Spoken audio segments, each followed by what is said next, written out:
This year, the student government elections faced quite a bit of controversy. Let me preface by saying it is not ever a clean process. That being said, this year's process was really ugly. A lot of students weren't able to vote. Their votes were discarded.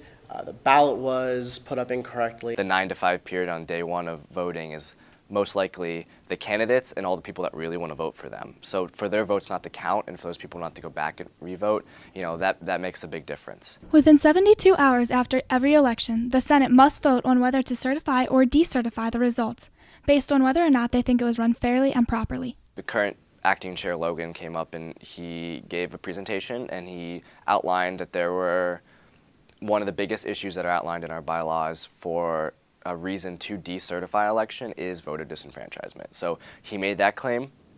He brought up some of the other violations that were issues that may have affected the races, and he recommended that we decertify. After contemplating potential voting problems, the Senate made the tough decision to accept the results of the 2013 elections and move forward. I think it sends the wrong message when we certify an election that, unfortunately, you know that there were voting problems. That was a political decision. It was people making their decisions as leaders.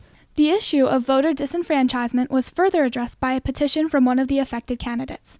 Ultimately, the Judicial Board chose not to hear this inquiry based on technical grounds. We have to talk about how we can actually change the system, how we, the student government, can take control of our own election. The student government is important not because of all these small constitutional referendums that people like to play politics with. It's about creating real change on campus. Reporting for ATV News, I'm Abi Weaver.